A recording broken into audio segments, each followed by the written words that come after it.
Bu- Ahora sí, buenas tardes.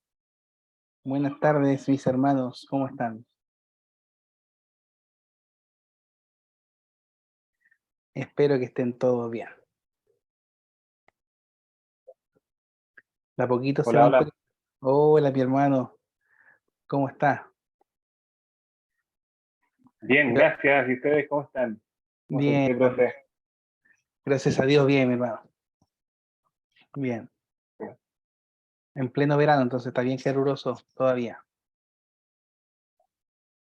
Sí, van de poquito conectándose algunos. Ya son 4 conexiones. 5 conmigo.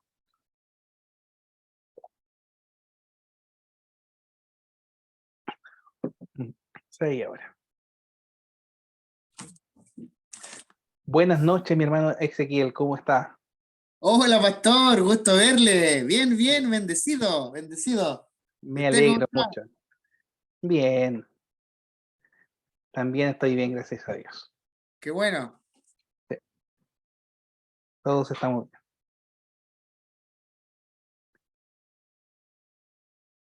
Bien, creo que mi reloj es distinto al del computador, son 9:05, igual que la semana pasada, creo que ya es momento de comenzar.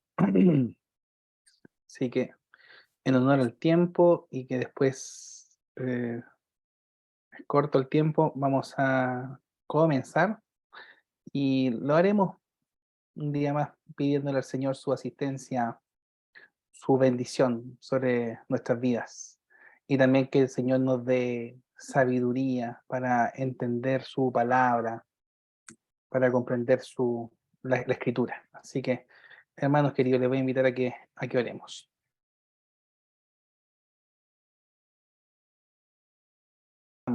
Y damos gracias por este nuevo momento, este tiempo de poder, como hijos tuyos, como tu pueblo, abrir tu palabra y conocerla, aprender más de ti, saber más de ti, con el propósito de amarte más y de servirte, Señor, con mayor conocimiento.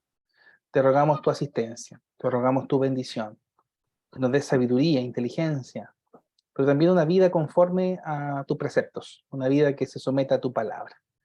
Oramos y te damos gracias por todo. Oramos en nombre de Jesús. Amén. Amén.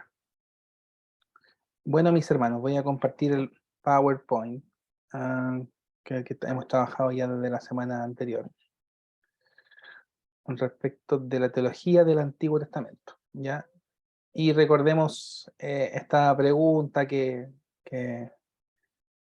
comentaba yo la semana pasada, con la cual introducía el tema de la teología del Antiguo Testamento con la diferenciación entre teología bíblica y teología sistemática.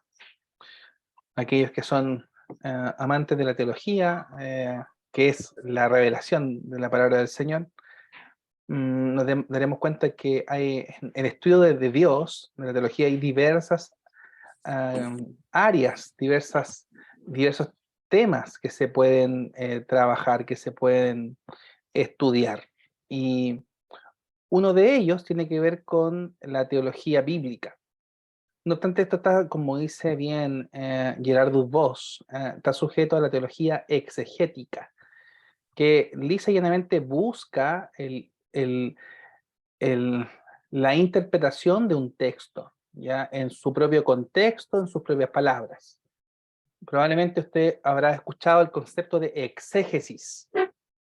Nosotros lo que hacemos cuando estudiamos un texto, cuando analizamos un texto y buscamos interpretar un texto, el ejercicio hermenéutico propiamente tal es un trabajo exegético. La palabra exégesis literalmente significa sacar a la luz algo que probablemente esté oculto, algo que esté oscuro, que no sea muy claro, muy diáfano. Sin embargo, hay dos formas de hacer esta interpretación, pues una forma correcta y una forma incorrecta. La forma correcta y más saludable es la exégesis. La forma incorrecta es la eisegesis. Y la eisegesis es incorrecta por varias cosas. Primero, porque los intérpretes a veces buscan que el texto diga lo que no dice. Los intérpretes muchos buscan que el texto diga lo que ellos quieren que diga. para que sea condescendiente con sus presupuestos, con sus presuposiciones. Evidentemente también puede ser que esa mala interpretación o esa eisegesis se haga por propósitos o por objetivos equivocados. Incluso por algunos que son bastante pecaminosos, como enriquecimiento ilícito y cuantas otras cosas más. De eso hoy día tenemos mucho, ya mucho, sin intentar ser una crítica tan acuiciosa respecto de los malos intérpretes del día de hoy. Usted se dará cuenta de que el citar un versículo o un texto en muchas predicaciones o en muchas enseñanzas que circulan por internet se da por un asunto estrictamente pragmático y no con un fin propio de enseñar lo que el texto dice. Hay veces que se cita un texto solamente como un argumento para hablar en un púlpito, ¿ya? Se ocupa la palabra de Dios más que nada con fines utilitarios, para que diga lo que yo quiero decir. Yo sé que esto probablemente suena un poquito controversial, intento ser muy respetuoso con lo que uno menciona, no intentando decir palabras que puedan ser ofensivas para algunas corrientes que no son muy evangélicas. Sin embargo, lo que buscamos quienes intentamos estudiar seriamente la Escritura es que cuando se predica la palabra del Señor, se diga lo que la palabra dice y se diga con respeto y reverencia delante del Señor, toda vez que lo que estamos enseñando es la palabra de Dios, y a esa palabra de Dios no tenemos mucho que agregarle y menos que quitarle. De hecho, el propio Señor expresa, ¿no? Esta mención que tanto subrayamos, ¿no? De que ni una jota ni una tilde debe ser incluida ni sacada.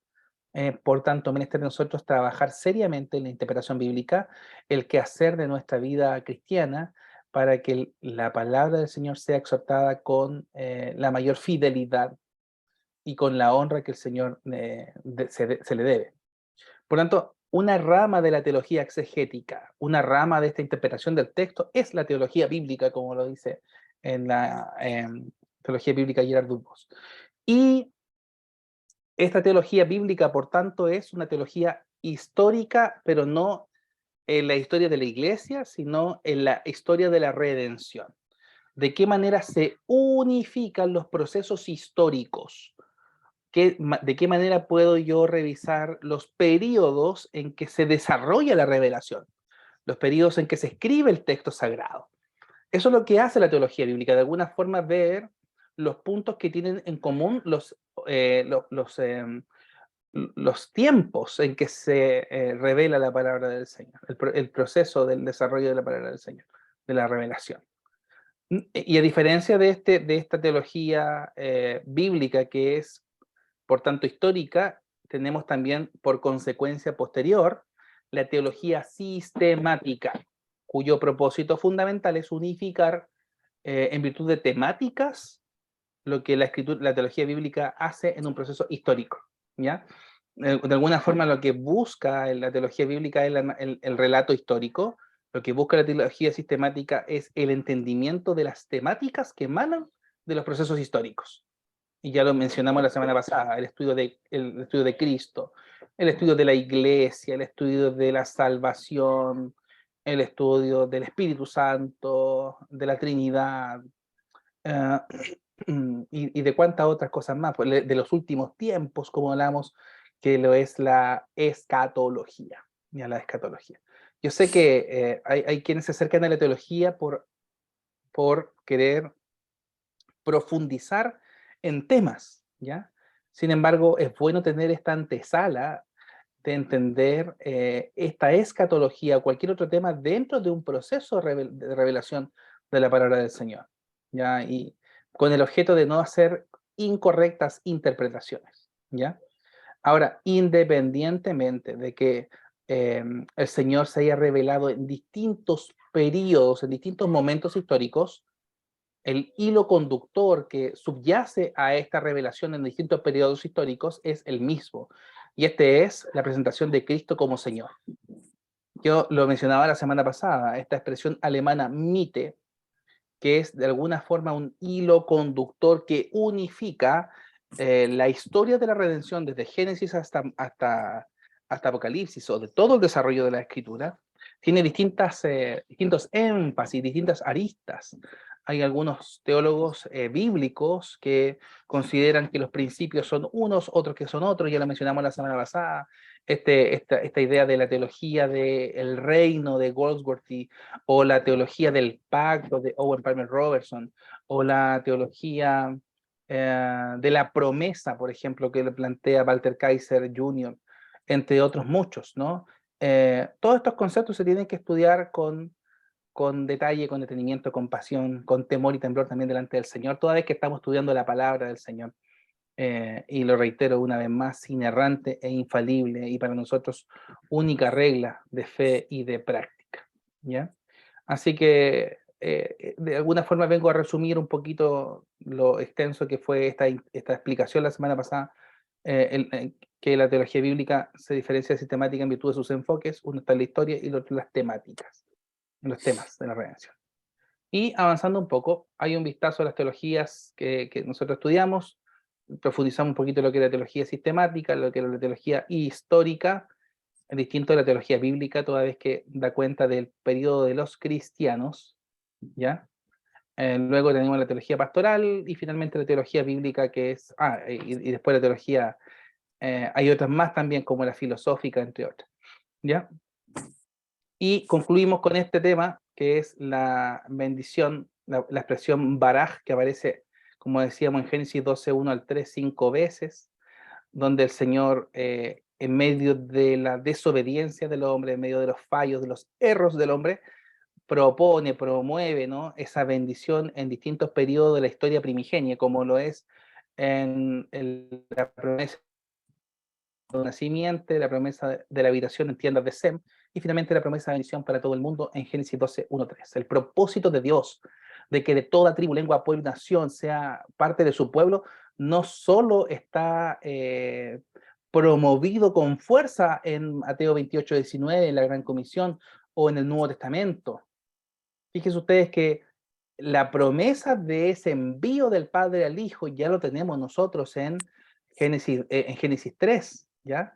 Por tanto, un aspecto interesante que promueve el libro Teología de la Misión, seguro que se llama Teología de la Misión, de Samuel Escobar. Misión, claro, ya me voy a recordar el nombre exacto, ya, pero Teología de la Misión de Samuel Escobar. Él dice que la forma de entender el concepto de misión, antes que desde Mateo 28, 19, debe ser desde Juan capítulo 11, cuando dice el Señor: así como el Padre me envía a mí, yo les envío a ustedes. O sea, nuestro Dios es un Dios misionero por excelencia, y como consecuencia de su propia misión, de ser el que envía, y de Cristo ser el enviado, ¿qué nos queda a nosotros? Que plasmar ese mensaje, plasmar esa orientación de también ser enviados para anunciar el reino del Señor.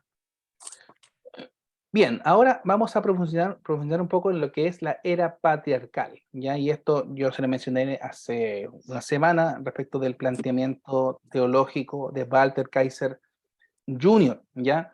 Y aquí hay algunos textos que me gustaría que pudiéramos revisar, sin antes dar bienvenida a quienes se conectaron después.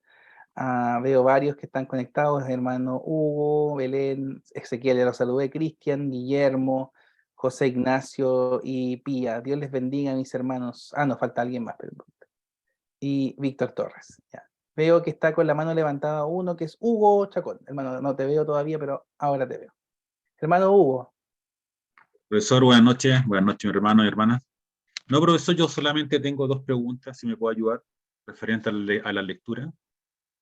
Específicamente de Edmund Clowney, referente a los primogénitos, profesor. Acá el texto dice, no como referente al contexto de Isaac, ¿cierto?, en el sacrificio, cómo Dios elige a los primogénitos, después elige a los primogénitos de Egipto, y rescaté unas palabras. No, dice, demanda no como un crimen, sino como ejecutar un juicio que justamente adeudaba.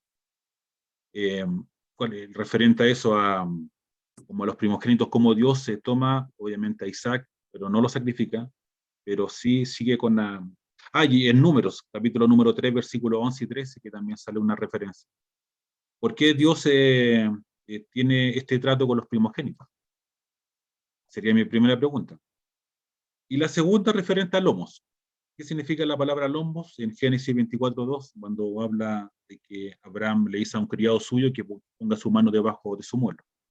El autor dice de que posiblemente es un eufemismo que se refiere a la parte íntima de la persona, hablando de linaje y descendencia. No sé si quisiera compartir eso, lo que dijo el escritor, con usted, pues. Gracias, mi hermano. Respecto de lo último, que sí me acuerdo más. Citando qué texto de la escritura lo hace el hermano Clooney. ¿Cuál profesor? ¿El de Lomos? Sí, Sí, cita Génesis 24:2. démoslo. Génesis 24:2. 24:12. 2. 24:2. Perdóneme. Cuando le dice al criado suyo, le dice, pon ahora tu mano debajo de mi muslo. 24:2. El más viejo de su casa, que era el que gobernaba en todo lo que tenía, por ahora tu mano debajo de mi muslo.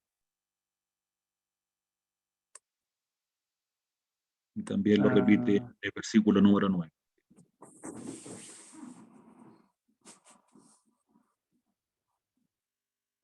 Vamos por el significado de la palabra, profesor. sí, la palabra tajat es debajo, eso es un adverbio. Lo que pasa es que como tal es una expresión, no es palabra por palabra, sino la palabra en su conjunto lo que hay que revisar, ¿ya?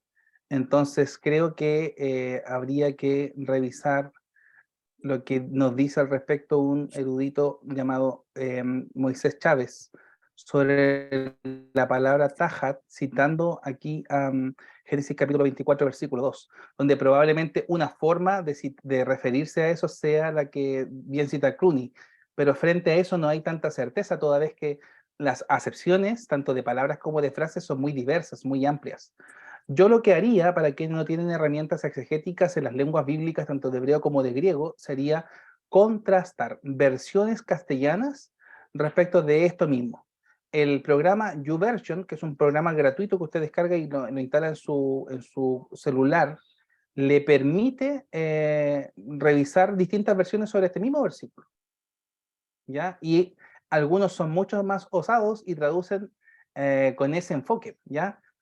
Para salir de la duda, hay una versión muy 24:2, ¿cierto? Hay una versión muy poco decorosa a veces, lo dice como piensa que es la Biblia Dios habla hoy. Así que permítame ver qué es lo que dice. Bueno, con la Biblia de la América la tengo más cercana. Ah, sí, aquí dice las Américas, pon tu mano debajo de mi muslo, ¿ya? Y si bien es cierto, puede ser un eufemismo, aquí lo dice literal. La NTV dice debajo de mi muslo, la NTV, Claro. todas estas versiones castellanas lo dicen así. Pero Dios habla hoy, dice, pon tu mano debajo de mi muslo. Aquí hay una explicación. A ver, tenemos un poquito. El sentido de este gesto no está del todo claro. El hecho de poner la mano cerca de los órganos de la reproducción quizá solemnizaba un juramento relacionado con el origen y la transmisión de la vida. Así lo dice el autor ahí de ese texto. Pero no hay tanta certeza, ni siquiera para el editor de La Diosa Hablable, ¿ya? Así que valga esa aclaración. Probablemente hizo ese alcance ahí el hermano Clun. ¿Y cuál es la otra? De Sí, primogénitos, primogénito. claro. Bueno, el autor acá hablaba bueno, acá el texto dice, no como un crimen referente a Isaac, no como un crimen, sino como ejecutar un juicio que justamente adeudaba. Y después coloca números 3:11 referente a los primogénitos, por ejemplo, como Sí, también los pero tomó. por lo visto, mi hermano, son conceptos distintos. Una tiene que ver con cuál era la relación de las familias con los primogénitos de la familia, los hijos primogénitos, tanto de la cultura hebrea como de las culturas del Antiguo Oriente Próximo, cómo se relacionaban las familias con ese primer hijo de cada familia. Por cuanto esas familias, por regla general, con excepciones muy, muy marcadas, son numerosas, ya las familias son de muchos hijos en la Biblia, ya 10, 12, qué sé yo, y más incluso. Y muchos de esos números cuantificados solamente consideraba varones. En la cultura del Antiguo Oriente Próximo se consideraba que la herencia de la primogenitura era del 50% de los bienes de los padres. Y el sí, restante 50% era dividido en los bienes de los otros hijos. Por eso no tenía un valor menor. Y junto con ello, en la cultura hebrea estaba marcada por un sentido de espiritualidad, de transmitir esa bendición o esa unción de parte del Padre a través de la imposición de las manos, como evidentemente una señal de autoridad y de transmisión de bendición, ¿ya? Para mayor ahondamiento respecto del quehacer de las primogenituras, nosotros tenemos cómo se desarrollan las familias en la Biblia, en el Antiguo Testamento, en el trabajo del profesor Roland de Vaux. Se llama Roland de Vaux, es un francés que fue curador de los rollos del Mal Muerto. Y él tiene un libro que se llama Historia de la cultura, instituciones, ¿ya? Y de Israel, instituciones de Israel. Así, al menos está traducido en el portugués que lo tengo, pero yo sé que está en español, lo pueden ustedes revisar también ahí lo pueden encontrar por las redes. ¿Ya? Instituciones de Israel. ¿Ya? Eso. ¿Alguna otra consulta? ¿Alguna otra duda? ¿No? Ya. Entonces, vamos ahora a entrar a esta primera primera etapa que sugiere el profesor Walter Kaiser, que es la era patriarcal, ¿ya? Y aquí tenemos citados algunos textos, yo sé que no son muchos y por tanto les voy a pedir que lo puedan abrir. Por favor, voy a pedir a los siguientes hermanos, que los tengo aquí a la mano, que son Hugo, Ezequiel y Belén Salinas. ¿Sí? Me ayudan con un versículo cada uno, ¿ya? Entonces, primero, hermano Hugo, Génesis 1.3, luego hermano Ezequiel, Génesis 1.6, luego hermana Belén 1.9, y así, ¿ya? Solamente estos textos, donde se cita esta primera declaración como palabra de creación, ¿ya? Están citados en estos textos que están aquí, ¿ya? Si me parece, Hugo, Ezequiel, Belén, en ese orden, con cada versículo aquí citado. Hermano Hugo, Génesis 1.3. Amén. Y dijo Dios, sea la luz, y fue la luz. Perfecto. Y dijo Dios, sea la luz, y fue la luz. Fíjense ustedes qué interesante. Aquí se da una de las primeras veces en la escritura donde dice el texto que Dios dijo algo y que lo que dijo se hizo y fue. Independiente de que no haya Bara, Yashar, Kun o Asa que están aquí en el texto, lo que dice el texto es que lo que Dios dijo fue. Maravilloso. ¿Han escuchado ustedes que el verbo hebreo haya significa ser? El verbo ser, la raíz del tetragramatón, que son las 4 letras sagradas hebreas, que es la raíz del nombre Yahvé o Yehvá o Jehová, son justamente estas 4 letras. Aquí las encontramos en el texto, por primera vez, ¿no? Dice el texto en Génesis 1.3, Vayomer Elohim, Vaihi Or, Yehi Or. Y dijo Dios, sea la luz, y fue la luz. Lo que Dios dijo, se hizo. Su creación, por tanto, está supeditada a su propia palabra. Dios declara, Dios hace.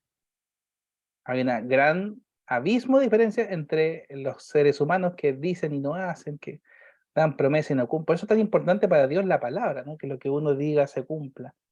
Hermano Ezequiel, ¿qué dice Ezequiel? Génesis 1.6, por favor. Lo leo ahora en el nombre de nuestro Señor Jesucristo. Dice así: Luego dijo Dios, haya expansión en medio de las aguas y separe las aguas de las aguas. Dijo Dios esto, ¿no? Que haya expansión y que se separen las aguas de las aguas. Amén. Amén. ¿Qué dice Génesis 1:9? ¿Yo igual? ¿O el que sí? No, hermana, creo que es Belén. Sí, Belén, sí puede. Ya, dice, dijo también Dios, júntense las aguas que están debajo de los cielos en un lugar y descúbranse lo seco, y fue así. Fíjense, separan aguas de aguas y ahora se separa lo seco del agua. Ya hay una diferencia entre lo que es tierra de lo que es agua. No es solamente el planeta azul, como diría Marco Vidal en su canción, ¿cierto? Sino más bien también había tierra. 1:11, mi hermano Hugo.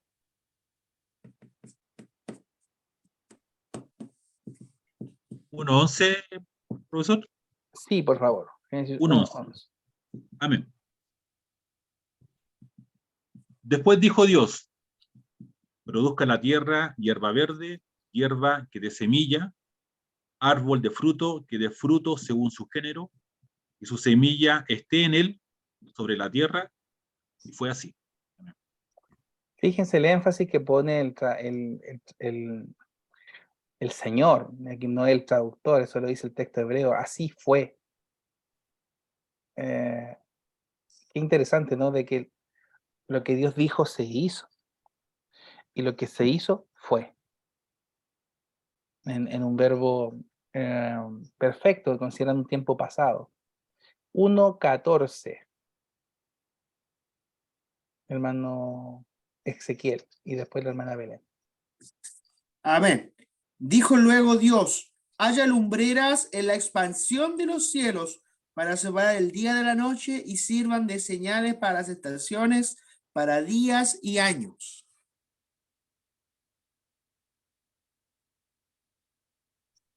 Sí, la última parte no lo escuché, pero leyó para separar día de la noche, para días y años, ¿cierto? ¿Sí? ¿Sí? Ah, ya, entonces, a lo mejor es mi señal que está inestable, ¿no? ¿Me escuchan bien? ¿Sí? Ya, nos han escuchado entrecortado. Ya. Bien, y el versículo 20, hermana Belén, por favor. Dice, dijo Dios, produzcan las aguas seres vivientes y aves que vuelen sobre la tierra, en la abierta expansión de los cielos. Perfecto. Luego el 24, bueno, Hugo.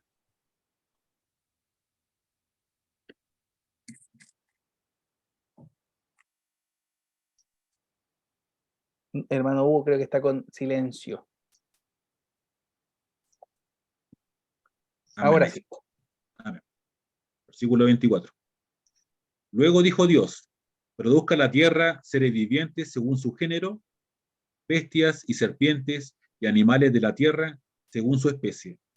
Y fue así. Perfecto. Hermano Ezequiel, versículo 26. Entonces dijo Dios, hagamos al hombre a nuestra imagen, conforme a nuestra semejanza, y señoree en los peces del mar, en las aves de los cielos, en las bestias, en toda la tierra y en todo animal que se arrastra sobre la tierra. Perfecto. Hermana Belén, versículo 29, por favor. Y dijo Dios, he aquí que os he dado toda planta que da semilla, que está sobre toda la tierra, y todo árbol en que hay fruto y que da semilla, os serán para comer. Perfecto. Y hermano Hugo, capítulo 2, versículo 18. Amén. Y dijo Jehová Dios, no es bueno que el hombre esté solo, le haré ayuda idónea para él. Muchas gracias, mi hermano. Fíjense ustedes que lo que hace Dios todo el tiempo. ¿Qué tienen en común todos los textos que acabamos de leer? Todos comienzan, Vayomer Elohim en el hebreo, todos comienzan, y dijo Dios. Y dijo Dios esto, y dijo Dios, y lo que dijo Dios se hizo, y lo que dijo Dios que se hizo, eso fue, eso aconteció. Ahora, si me ayuda, por favor, hermano Ezequiel, con Salmo, los libros de los Salmos, 33, versículos 6 y 9, y Belén, si puede buscar para confirmar la cita que está aquí en el texto del PowerPoint, que es Isaías 45:18. toda vez que ahí está justamente este texto, no obstante está con la expresión castellana en Reina Valera Jehová, y también está sin las transliteraciones al al lenguaje occidental con las palabras hebreas que están aquí en verde, que serían Bará y Ashar, Ashá, Kum, Bará y Azar, si lo ven, citados ahí en verde. Hermano Ezequiel, por favor, si me ayudas con lectura de Salmo 33, versículos 6 y 9. 6 y 9, no al 9, 6 y 9. Exacto, 6 Ya. y 9. Ya, el 6 entonces, dice, tu justicia es como los montes de Dios, tus juicios abismo grande, oh Jehová, al hombre y al animal conservas. Ese es el versículo 6. Hermano, Salmo Ah, 30 me y equivoqué, 30. no, Sí, sí, leí el exacto. 36, perdón, me equivoqué, claro. Ahora Ya. sí, Ahora sí, por la palabra, dice, ¿cierto? sí, ese, ahora sí, ya. Ya. Por la palabra de Jehová fueron hechos los cielos y todo el ejército de ellos por el aliento de su boca. Ese es el versículo 6. Sí, ¿Sí? Y el 9 dice, porque él dijo y fue hecho, él mandó y existió. ya, ahí está, ¿ves? Todo lo que vemos citado en Génesis 1 y todos los versículos citados ahí se resumen en lo que dice el salmista. Lo que Dios Amén. dijo, se hizo. Todo fue hecho por la palabra del Señor. Que lo que se haga, se ha hecho. Yo sé que nos saltamos varios textos por cuanto el tiempo no nos da para hacer una lectura de los textos del Génesis. Sin embargo, hay varios aspectos que son importantes de destacar. Y uno es que lo que Dios hizo, lo hizo bien, lo hizo bueno. Y vio Dios que era bueno. Y eso no se debe minimizar, ¿ya? De que lo que Dios hace, no lo hace pensando en que si no lo hace bien va a tener un plan B. Toda vez que Dios no tiene plan B, ni C ni Z. Dios tiene un plan A.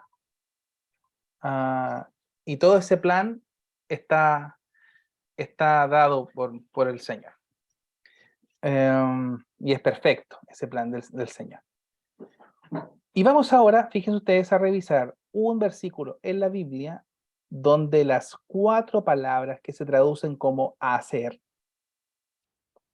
como sinónimo también de crear, están en un mismo lugar. ¿Ya, hermana Belén, si me ayuda con la lectura en la versión castellana que tenga?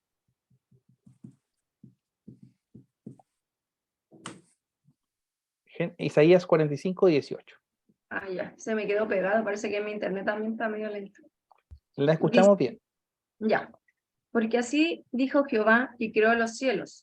Él es Dios, perdón, el que formó la tierra, el que la hizo y la compuso.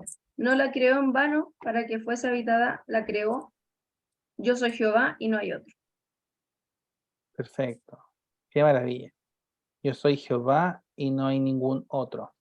Uno de los énfasis que pone el profeta Isaías es que hay solo un Dios, de que no hay otro Dios. No es que Dios sea entre las naciones el Dios y que los demás son menores que Él. Lo que viene a hacer Isaías es confirmar de que no hay existencia de otros dioses. Así lo deja entrever 45:18 y así también lo dice 43:10. Yo soy Jehová y fuera de mí no fue formado Dios ni lo habrá después de mí. Isaías 43:10. Sin embargo, aquí vemos 4 palabras expresadas en un mismo texto para referirse a que el creador del mundo, el hacedor de todo lo que existe, el sustentador y establecedor de todo lo que hay, vino a llamar a existencia al mundo. Donde había un caos, el Señor lo hizo algo ordenado, y no para dejarlo en ese caos que estaba, sino para dejarlo en orden. En la segunda parte del versículo dice, no la creó para dejarla vacía en un caos, sino que la formó para ser habitada. Probablemente ustedes hayan escuchado ya de mí o de alguna otra clase que el primera palabra del Génesis capítulo 1, versículo 1, que dice, en el principio creó Dios los cielos y la tierra, versículo 1, muestran que el primer verbo es Él creó. Y aquí vemos cuál es ese verbo, bara. Bara es gramaticalmente hablando en el hebreo, un perfecto, tercera persona masculino singular, pero significa literalmente Él creó. Pero no es como la creación que establece un artista, no es la creación de un músico que compone una sinfonía, no es la obra de un pintor que crea una exitosa pintura, una pintura que no sé, que trascienda los siglos. Lo que el Señor crea es de la nada. ¿Ya? La expresión latina ex nihilo, donde no hay, se establece lo que hay. Y no son muchas las ocasiones en que se utiliza este verbo en el Antiguo Testamento. Ustedes lo podrán buscar ahí en algún diccionario bíblico más exegético, pero nosotros encontramos muy pocas veces para. Génesis 1 es 1, 45, 18 de Isaías lo encontramos. Y hay un versículo en particular en los Salmos que me parece muy significativo traerlo al tapete. Ustedes probablemente en sus iglesias orarán cuando se confiesan los pecados delante del Señor, el Salmo 51. Ten piedad de mí, ¿cierto? Así comienza el Salmo 51, conforme a tu misericordia, conforme a la multitud de tus piedades, borra mis rebeliones. Pero el versículo 10 del Salmo 51 aquí es revelador, es confrontacional con nuestra pecaminosidad. Declara el rey David, crea en mí, oh Dios, un corazón limpio, y un espíritu recto me sustente. De todas estas palabras, cuando dice el salmista, crea en mí un corazón, ¿cuál utiliza? Asá, Yashar, Kun, utiliza Bara. En otras palabras, viene a confirmar al rey David de que no le pide al Señor que le transforme el corazón, sino que haga un corazón que él no tiene, de la nada, por así decirlo. No que lo que hay lo limpie, no, es muy profundo la expresión que utiliza el rey David cuando dice que el Señor haga conforme un corazón que no existe, que no hay. ¿Ya? Bueno, esta es la palabra de creación en la era patriarcal. Nosotros encontramos significativamente todo el tiempo Dios diciendo, y dijo Dios esto, y fue hecho. ¿Ya? Y aquí vemos las palabras.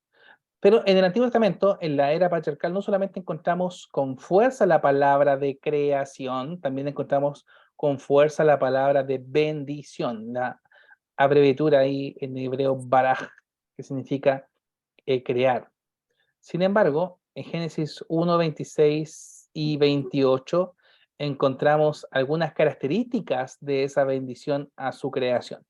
Y lo vamos a leer. Yo voy a pedir a los que también nos acompañan, bienvenido hermano Daniel Osega, José Ignacio Díaz, ahí todos los que están. Voy a pedir por favor hermano José Ignacio Díaz, si me ayuda en la lectura por favor de Génesis 1, 26 al 28.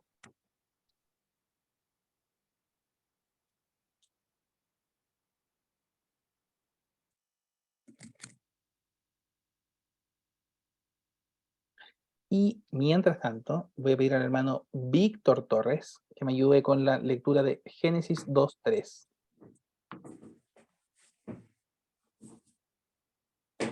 Bien, Génesis 1, 26 al 28, hermano José Ignacio. Bien, dice entonces, dijo Dios, hagamos al hombre a nuestra imagen, conforme a nuestra semejanza. Y señoree en los peces del mar, en las aves de los cielos, en las bestias, en toda la tierra y en todo animal que se arrastra sobre la tierra. Y creó Dios al hombre a su imagen, a imagen de Dios lo creó, varón y hembra los creó. Y los bendijo Dios, les dijo, fructificad y multiplicaos, llenad la tierra y sojuzgadla, y señoread en los peces del mar, en las aves de los cielos, y en todas las bestias que se mueven sobre la tierra. Y dijo Dios, he aquí que os he dado toda planta que da semilla, que está sobre toda la tierra, y todo árbol en que hay fruto y que da semilla, os serán para comer. Bien, mira, está bien. Dice entonces el texto que Dios dio bendición a su creación y que su bendición debía ser administrada debía ser sometida y dominada por el hombre, para gozo del hombre, pero para gloria de Dios. No es un gozo del hombre para gloria del hombre, es un gozo del hombre para gloria de Dios. Es una de las confesionalidades reformada más significativa, más importante, es la Confesión de Westminster. Y la primera pregunta de su catecismo es: ¿cuál es el fin principal del hombre? Y responde esa pregunta, ¿no? El fin principal del hombre es glorificar a Dios y gozar de Él para siempre. No significa esto que no hay otros fines, que no podamos nosotros tener otros aspectos que no sean la gloria de Dios, pero el principal propósito por el cual es creado el hombre es la gloria de Dios. En consecuencia, este acto de someter y de dominar, en hebreo kabash y rodá, da cuenta de que la tarea de bendición del hombre envuelve, por tanto, también el cuidado de su entorno, el cuidado de su naturaleza. Yo al respecto creo que es fundamental que reflexionemos, que a veces nos detengamos un poco respecto de esta disociación que existe entre la vida eclesial y la vida fuera de la iglesia, como creyendo que eso no le pertenece al Señor, cuando del Señor todo es. Del Señor, dice el salmista en el capítulo 24 del Salmo, donde el Señor es la tierra y su plenitud, el mundo y todo lo que en él habita. O sea, del Señor no es solamente su pueblo, de Él es todo. Y todo el Señor lo hace para su gloria. Por tanto, es menester de que ese pueblo que es bendito por el Señor y que es llamado a bendición, como lo hablábamos la semana pasada en Génesis 12, pueda comprometerse con ser bendición. No comprometerse solo con la bendición de Dios, sino comprometerse con ser bendición. Y eso envuelve, obviamente, un cuidado exhaustivo de lo que Dios nos da. Tanto, en primer lugar, de lo que Dios nos da en el corto plazo, en el aquí y en el ahora, o sea, responsables con nuestra familia, responsables con nuestros recursos, responsables con nuestro tiempo, entendiendo de que nada es nuestro y que todo es del Señor, pero también yendo más allá de lo que Dios nos da en el aquí y en el ahora, involucrándonos en la bendición también de la sociedad y del contexto en el que estamos, no disociándonos de nuestra realidad, sino comprometiéndonos con ser agentes del Señor en donde Él nos quiera enviar. Y a eso me refiero con lo significativo de este llamado al comprometernos en ser bendición, sometiendo y dominando la tierra. ¿Qué dice Génesis 2:3? Ya, dice, y bendijo Dios al séptimo día y lo santificó, porque en él reposó de toda la obra que había hecho en la creación. Fíjense ustedes que el Señor no solamente descansó, sino que hay dos expresiones que son destacables en este descanso de este día. Primero, el Señor lo bendijo y segundo, el Señor lo santificó. Dos palabras que tienen que ser, pero subrayadas ahí, no sé si en sus Biblias, en sus cuadernos que están anotando, que tienen que ser recordadas. Baraj, como ya hablamos de bendición, y Shabbat, Shabbat que es el reposo, pero Kadash, que es santificar. Kadosh, ¿ya? Kadosh en hebreo santo. Isaías 6, cuando dice que se refiere, y el ángel cantaba ahí, santo, santo, santo, es Kadosh, Kadosh, Kadosh. Nuestro Dios es un Dios santo. Y por ende lo que Él hace bendito, Él también lo santifica. Y así es con el día de reposo. El Señor bendijo y el Señor santificó. Por ende, exige que en 6 días se haga toda obra, pero que en un día, que es el día de descanso, el pueblo de Dios descanse de sus labores y lo dedique de manera entera y completa a la glorificación del nombre de Cristo, del nombre de Dios, en una comunidad de fe. Yo sé que no es un tema para que analicemos en este momento respecto de si es que le hacemos caso o no a las iglesias adventistas del séptimo día que consideran que solamente se tiene que guardar el día viernes de la noche hasta el sábado de la noche, ¿no? Sino más bien entendiendo nosotros como cristianos, por tradición cristiana, tanto de la escritura como de nuestra propia historia de la iglesia, guardamos el día en que el Señor resucitó. Y guardamos el día en que los primeros cristianos se reunían para las ofrendas, ¿cierto? Así lo relata la carta de Pablo a los Corintios. El primer día de la semana se reunían los cristianos desde el principio hasta el día de hoy. Pero independiente de que sea el primer día de la semana, eso no significa que no lo tengamos que guardar, toda vez que el Señor lo santificó y segundo lo bendijo. O sea, es un mandato, mi hermano, es un mandato. Tenemos que santificar ese día, tenemos que guardar nuestro tiempo para el Señor. Tenemos que buscar el rostro del Señor todos los días, pero sobre todo el día que Él apartó para el descanso. Necesitamos de ese avivamiento, hermanos. ¿Ya? Yo sé que probablemente ustedes han leído mucho, estamos agradecidos por lo que el Señor hace ahí con los hermanos en Estados Unidos. Hay un avivamiento en curso hoy día, lo han visto. Yo glorifico al Señor por eso, porque Dios se mueve en todo tiempo, en todo lugar, pero yo creo que antes que con fuerza mirar hacia allá, miremos nuestras propias prácticas, y una práctica significativa es, antes que anhelar ese avivamiento, busquemos ser fieles al Señor en lo poco, o sea, guardemos el día del descanso, del reposo, oremos, seamos íntegros delante del Señor también con nuestros recursos, entendiendo que todo lo que tenemos de Él, nada de lo que tenemos nos pertenece, por misericordia nos los da, y tenemos que ser buenos administradores, ¿ya? Esto no significa que tenga que entregar el 100% a la iglesia, pero el Señor me va a pedir cuenta el 100%. El Señor me va a pedir de cuenta hasta el último peso, mi hermano. Nuestra palabra, todo le pertenece a Él, y todo es para su gloria, ¿ya? Yo veo que, sí, hermana Pía, tiene usted la mano levantada, tiene la palabra, mi hermana. Es que lo que estaba hablando usted va muy relacionado a la mayordomía. ¡Hija!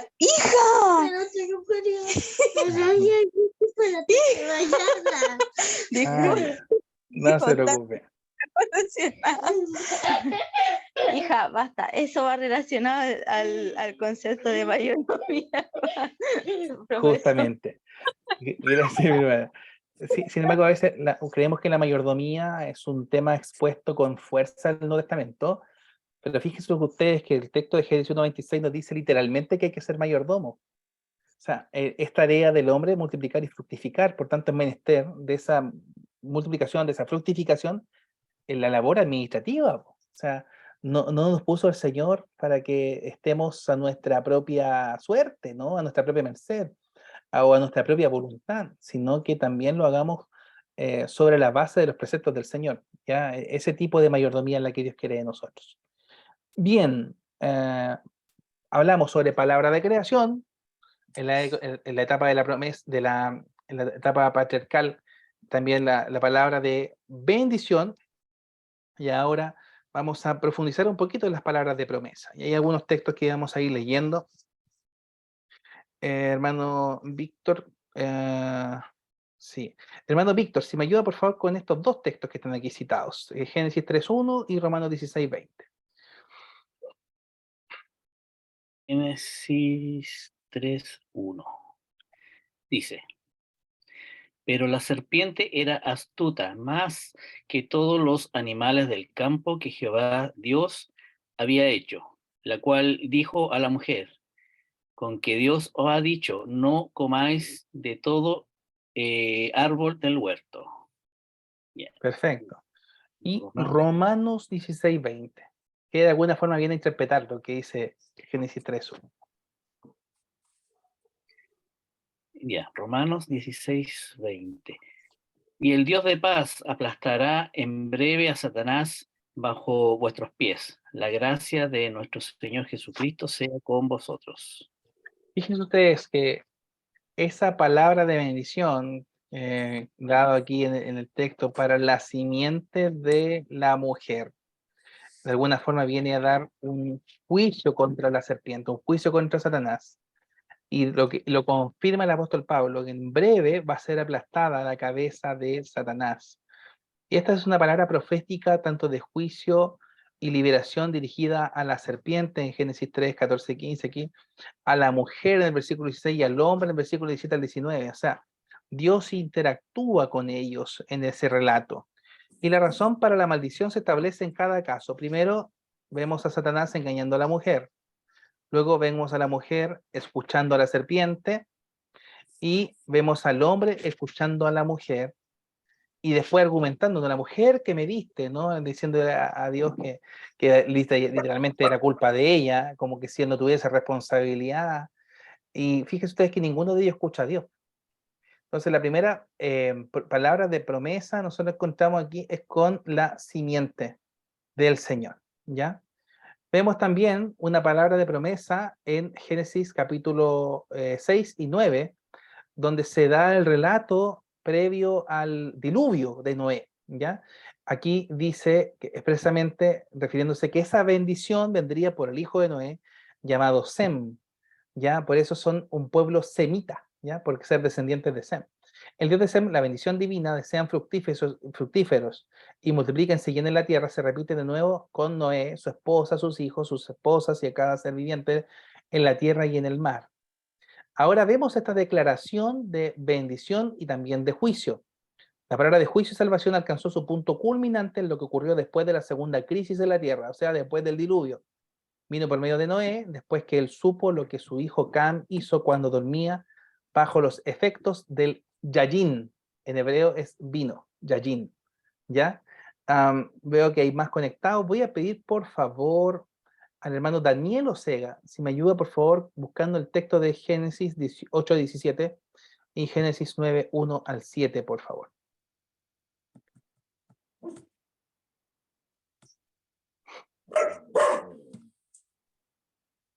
Ya. 8:17. Todos los animales que están contigo de toda carne, de aves y bestias, y de todo reptil que se arrastra sobre la tierra, sacarás contigo, y vayan por la tierra, y fructifiquen y multiplíquense sobre la tierra. Perfecto. Génesis 9:1 al 1 y 7. Ya. Bendijo Dios a Noé y a sus hijos, y les dijo: fructificad y multiplicaos, y llenad la tierra. ¿Y el 7? Y el 7, mas vosotros fructificad y multiplicaos, procread abundantemente la tierra y multiplicaos en ella.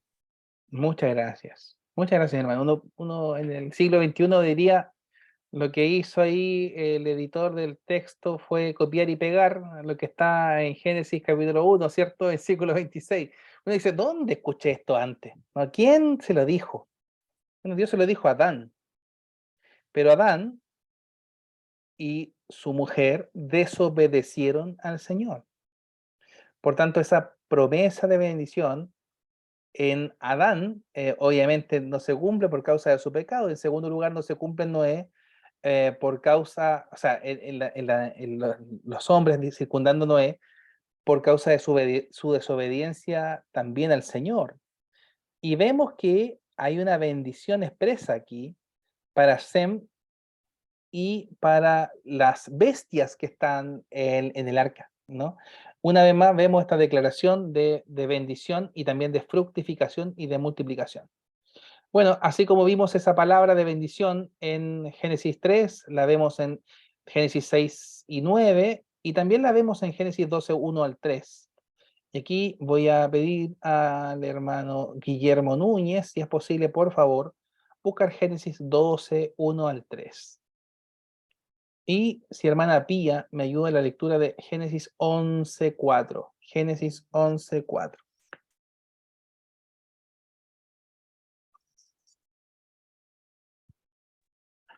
Mientras que lo buscan, hermano Guillermo, bendiciones. Si me da solamente 10 segundos, necesito sacar un vasito de agua porque hablar mucho me 10 segundos.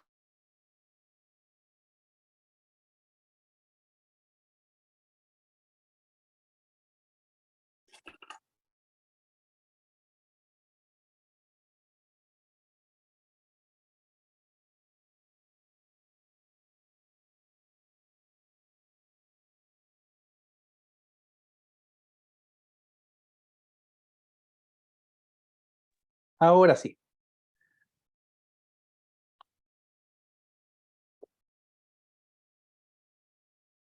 ¿Ahora sí? Ahora sí. Ya.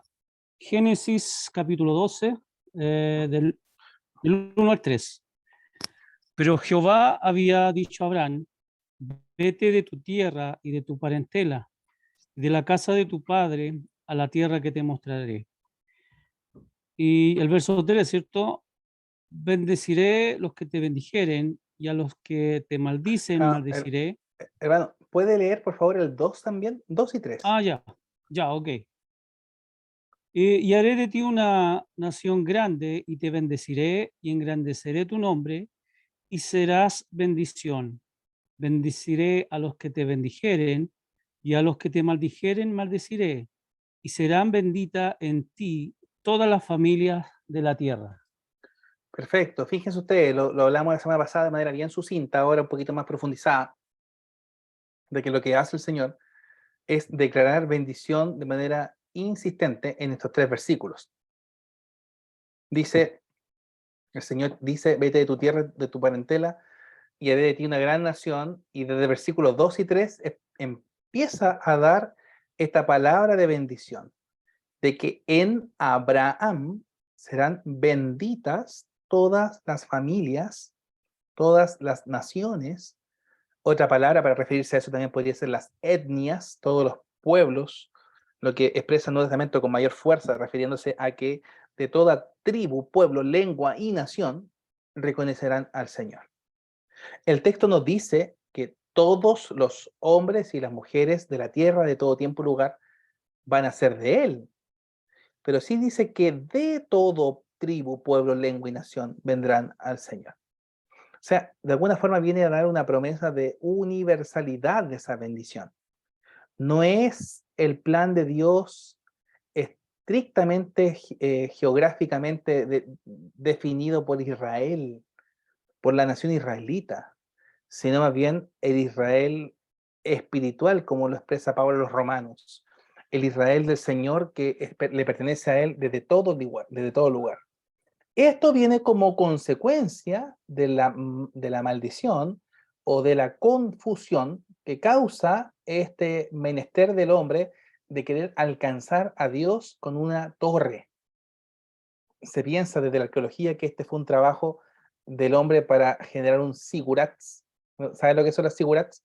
Son unas pirámides cuyo objetivo es alcanzar una cúspide que lo hace estar más cerca de Dios, ¿ya? ¿Qué dice Génesis 11:4, hermano? Hermana Pía. Sí, hermana Pía. Sí, ya. Génesis 11:4 dice, y dijeron, vamos, edifiquemos una ciudad y una torre, cuya cúspide llegue al cielo, y hagamos un nombre, por si fuéramos esparcidos sobre la faz de toda la tierra. Fíjense ustedes, nosotros hagámonos un nombre por si fuésemos esparcidos. De alguna forma, lo que viene a confirmar esta confusión, Babel significa literalmente confusión, es que para Dios no hay medias tintas, Dios exige fidelidad absoluta, y cualquiera que busque el realce de su propio nombre, se va a encontrar con el celo del nombre. La palabra hebrea Hashem significa el nombre, y la forma en que los hebreos se refieren a Dios es justamente esa, Hashem. Hashem Melech, el Señor reina, pero Hashem no significa el Señor, Hashem significa el nombre. Se refieren al Señor como el nombre. Fíjese, hay muchos nombres. Está el nombre de David, el nombre de Isaías, el nombre de Moisés. Pero a ningún profeta, nadie se refiere al profeta como el nombre.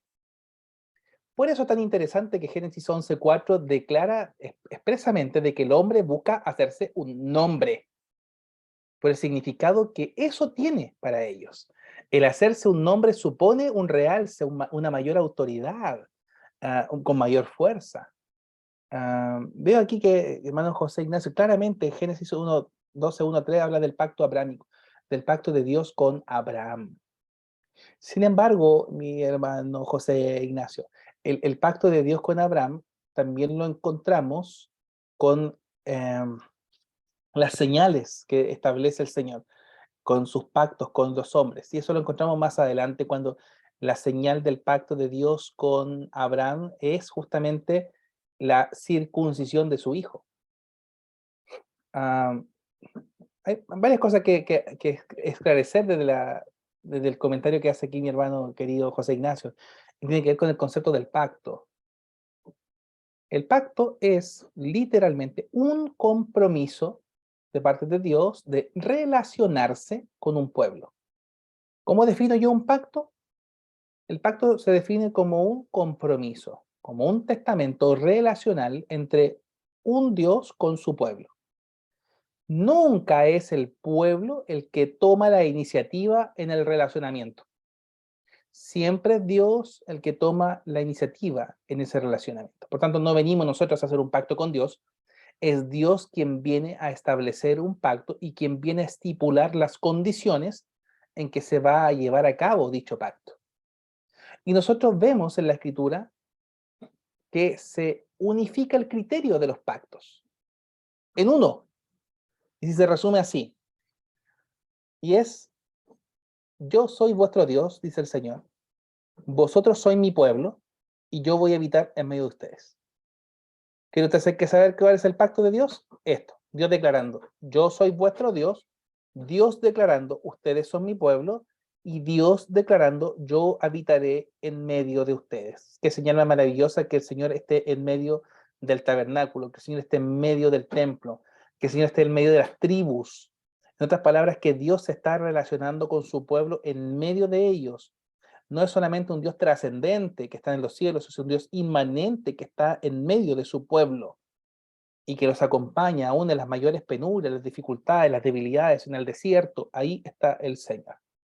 Y en consecuencia, nosotros vemos que hay una señal de ese pacto. Dios establece un pacto con Abraham y establece una señal. ¿Cuál es la señal del pacto de Dios con Abraham? Lo mencioné recién, la circuncisión. Antes que el pacto con Abraham, Dios establece un pacto con Noé. Si lo recuerdan un poquito en Génesis capítulo 9, ¿cuál es la señal del pacto que establece Dios con Noé? Es muy claro, que es muy visible para nosotros, ¿cierto? ¿Cuál es la señal del pacto de Dios con Noé? ¿El arco iris? Justamente eso es una señal para siempre, a perpetuidad. El pacto de Dios con David, más adelante, ¿cuál es la señal del pacto de Dios con David? La señal del pacto de Dios con David es la descendencia de David, Cristo, la descendencia, ¿cierto? El Mesías. La señal del pacto de Dios con Moisés. Creo que en alguna clase anterior se lo habré mencionado de manera bien escueta, pero la señal del pacto de Dios con Moisés, ¿cuál creen que podrá hacer?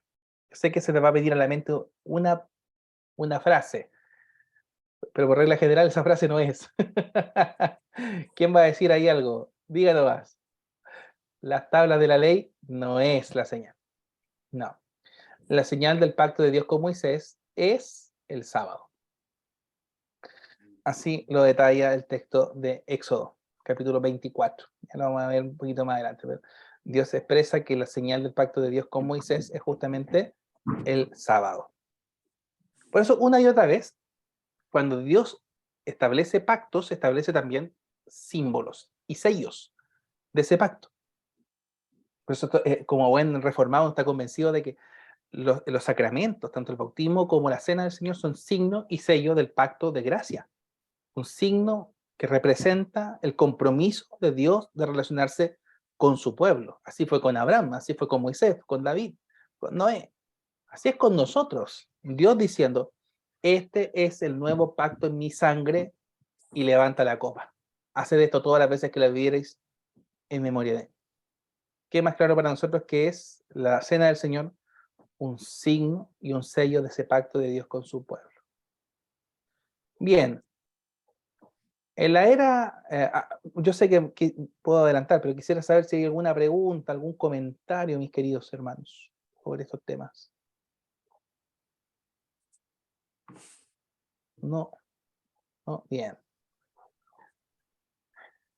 Ya avanzando un poquito de la era patriarcal, vamos a revisar un poquito la era mosaica, entendiendo de antemano algo que se analiza en el contexto histórico-cultural del Antiguo Testamento, que es otra materia, y que tiene que ver con el desarrollo del texto, la conformación del canon mismo. Eso no es tarea del trabajo de la teología del Antiguo Testamento, pero de alguna forma está interrelacionado. No puedo no dejar de citar la autoría mosaica del Pentateuco, ¿ya? Y eso una vez más lo vamos a destacar, de que es Moisés el autor de Génesis hasta Deuteronomio. Probablemente usted haya leído algunas corrientes de pensamiento contemporáneas, algunas bien progresistas, algunas abiertamente liberales, otras más solapadamente liberales, otras neortodoxas que plantean que Moisés no es el autor del Pentateuco, que el Pentateuco es una composición posterior, abrazan con mucha fuerza el pensamiento y las teorías de las hipótesis documentarias de Julius Wellhausen, entre otros autores de finales del siglo XIX, comienzo del siglo XX, con mucha fuerza. Sin embargo, el Nuevo Testamento, Cristo y los discípulos confirman que Moisés es el autor del Pentateuco. Por lo tanto, antes que seguir la tradición de los rabinos, yo sigo la tradición del Señor, que dice que Moisés escribió el Pentateuco, como dice Moisés en su ley. Entonces, yo ahí creo que no hay argumento más fuerte que sea Moisés el autor del Pentateuco que el propio Señor diciéndolo. O sea, ¿qué nos queda si nos ponemos tela de juicio las palabras de Cristo? Hermano Ezequiel, diga. Sí, una pregunta para poder aquí enriquecer la clase. Bueno, yo personalmente comparto lo mismo que usted, también soy de los que creen que el Pentateuco es escrito por Moisés, pero he escuchado a algunas personas ponerlo en duda. Bueno, voy a nombrar una razón, tengo entendido que hay más de una, y es porque el libro de Deuteronomio, en el capítulo 34, nombra la muerte de Moisés, nombra cómo él muere.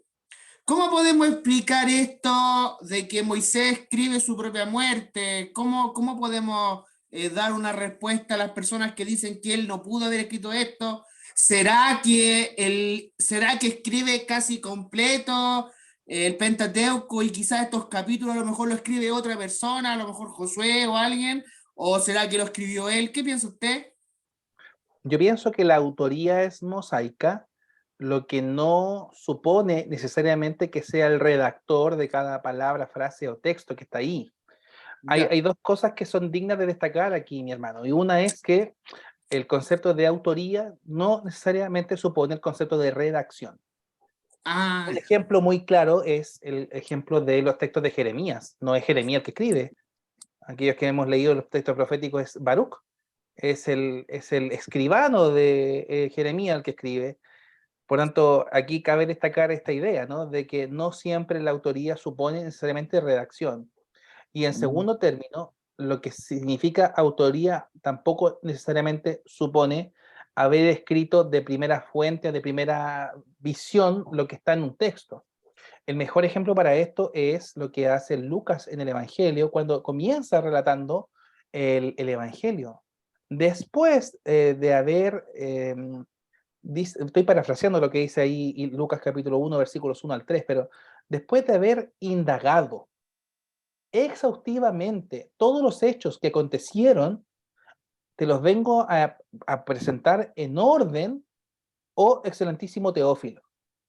De alguna forma lo que hace Lucas es compilar relatos de primera fuente para de alguna forma entregar un documento terminado y culminado, pero que a la vez es inspirado.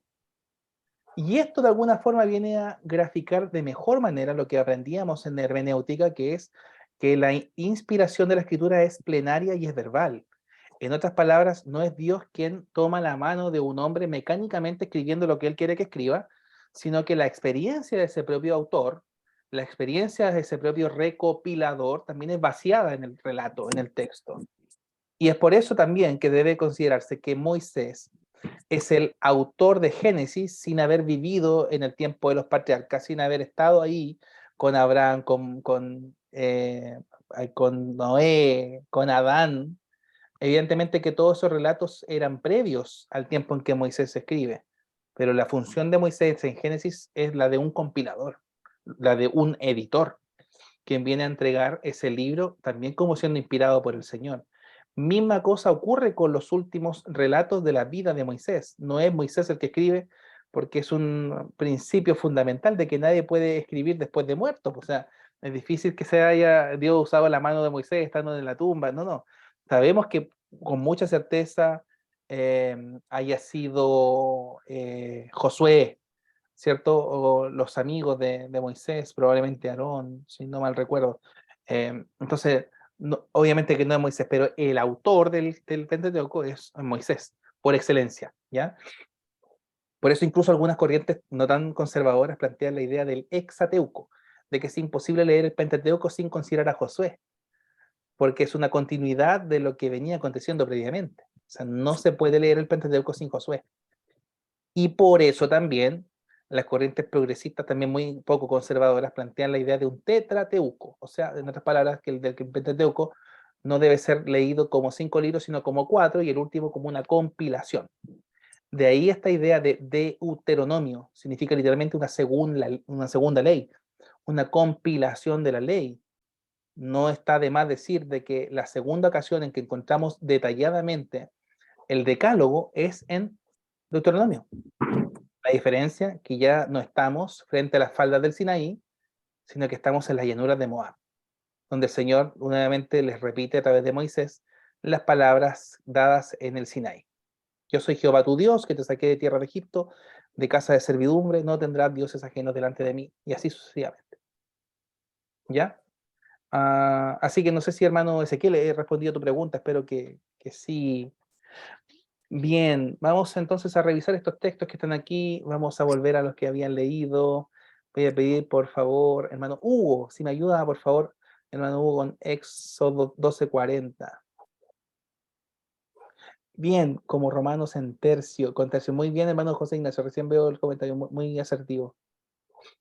Sí, se dice que era muy poco probable que Pablo haya escrito en los textos de su última etapa, por cuanto tenía unos problemas serios de la vista.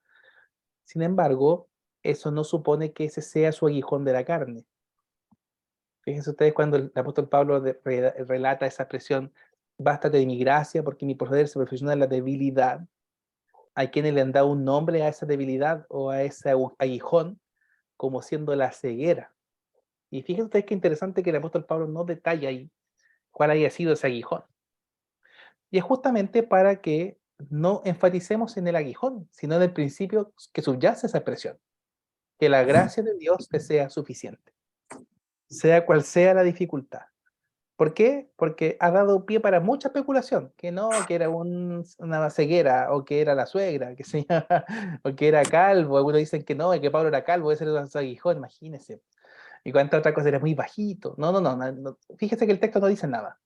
Lo que sí dice es claro, que mi gracia te sea suficiente.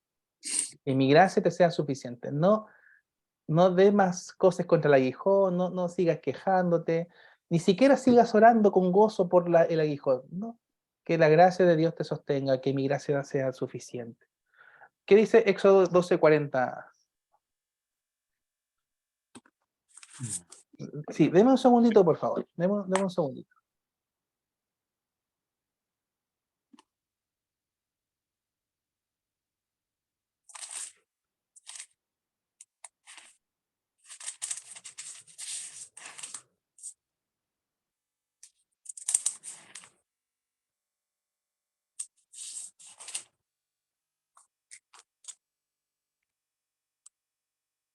Ahora sí, ya. Éxodo 12:40. Y después, ahí mi hermano Hugo, si puede, por favor, un poquito más atrás, Éxodo 4:22-23. Amén. Éxodo 12, versículo 40. El tiempo que los hijos de Israel habitaron en Egipto fue 430 años. Bien.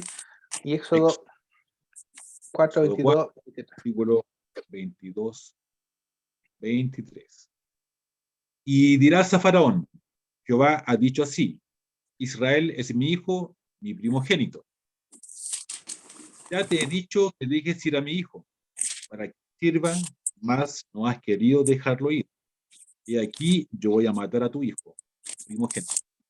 Fíjense ustedes qué interesante.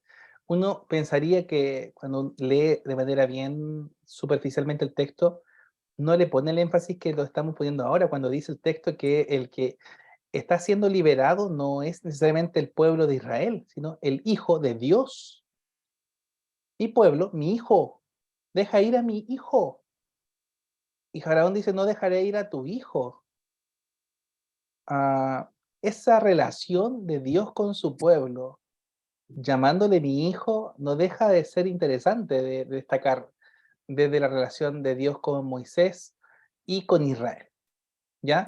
Es por eso que pone énfasis, Israel es mi primogénito, Israel es el fundamento de mi heredad, y dice aquí, no es el Señor tu Padre que te creó, quien te hizo y te estableció, dice Deuteronomio 32, versículo 6, para referirse justamente a ese pueblo. Dios es tu Padre, tú eres su hijo. Y la relación de Dios con su pueblo es como una relación filial, es una relación fraterna, ¿no? De compromiso, de relacionamiento fundamental. Aún en medio de la desobediencia de ese hijo pródigo, aún en medio de las osadas referencias a una desobediencia, construir un becerro y otras cosas, el Señor aún así tiene misericordia y compasión de ese pueblo. Y no solamente se refiere a mi pueblo como mi hijo, sino a mi pueblo como mi posesión, ¿ya? Y esta va a ser la última expresión que vamos a revisar hoy día, en función de lo que dice Éxodo 19:6. Aquí hay algunos textos citados, pero solamente me voy a quedar con el comillas, que es lo que se realza en el texto. He visto la aflicción de mi pueblo que está en Egipto, dice 3:7. Deja ir a mi pueblo, dice Éxodo 5, y dice después que la libertad de todo Israel se debió al amor leal que Jehová, que Yahvé tenía por su pueblo. Am, pueblo, Kadosh, santo. El pueblo de Israel, por tanto, sería un pueblo de Dios, un pueblo apartado de Dios. No solamente Kadosh, que es santo desde una designación moral, o sea, que se portaran bien, sino que la primera designación fuera de que del Señor son y de que a Él le pertenecen y por consecuencia hacen lo que Él les manda. La consecuencia de ser un pueblo de Dios es que deben vivir conforme a ser ese pueblo de Dios. Y la libertad se debe a este Gesed de Dios, que se traduce, aquí dice amor leal, pero en la escritura, en el castellano, siempre se traduce como misericordia. Gesed es lo que sustenta el que el pueblo de Dios pueda ir delante del trono del Señor con certeza y con seguridad. No se basa entonces en las obras de los hombres, sino que se basa en la obra de Cristo, en su compasión y en su misericordia. Para terminar, en función de esto mismo, para que no quede ahí circulando, yo sé que probablemente ustedes recordarán con mucha alegría los cantos del Salmo 117, porque es muy cortito, pero muy lindo cantar, ¿no? Dice el Salmo 117, que tiene 2 versículos: alabad a Jehová, naciones todas, pueblos todos, alabadle, porque ha engrandecido sobre nosotros su misericordia, y la verdad de Jehová es para siempre. Aleluya.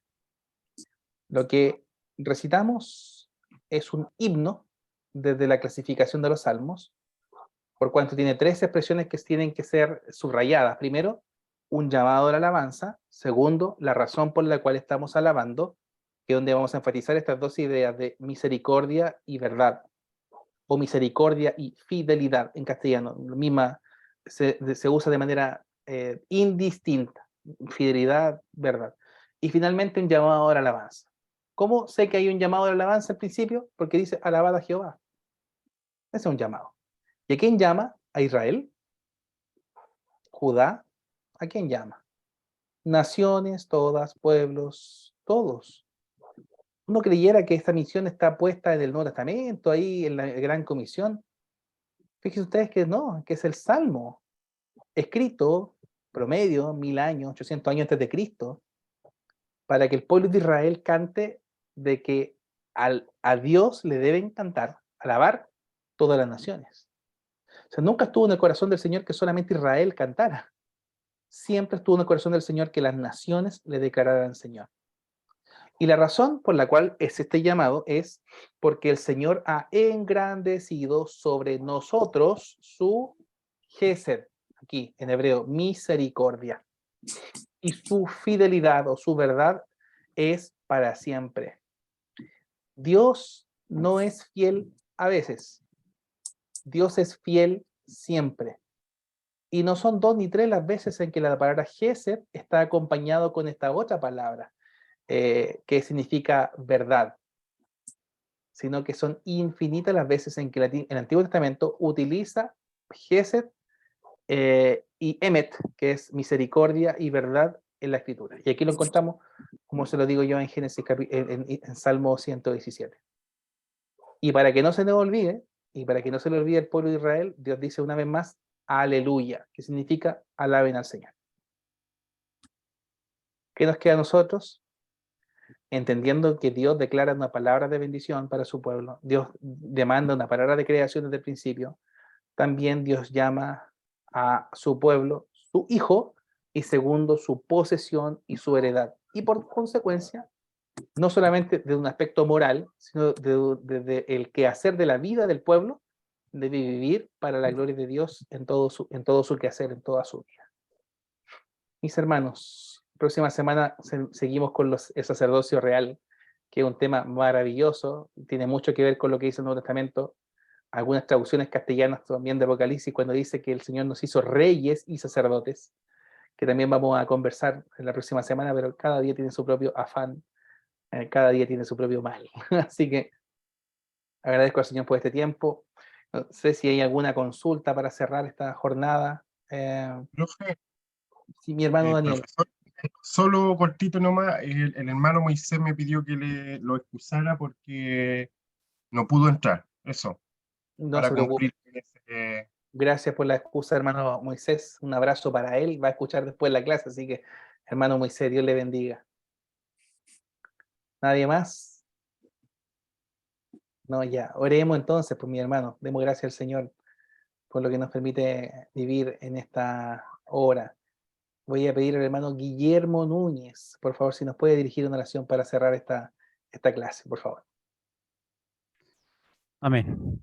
Padre y Dios eterno, le damos muchas gracias por esta hermosa oportunidad que nos permite a cada uno, Señor, en esta tarde de poder disfrutar, aprender y, Señor, qué maravilloso es entender cada día su amor, sus maravillas a través de las Escrituras. Señor, gracias por el profesor que tenemos, bendígalo a él, a su familia y cada familia representada en cada uno de nosotros, Señor, que su bendición nos acompañe, su protección. Se la rogamos en esta hora en el nombre de Jesús. Amén. Amén, mis hermanos queridos.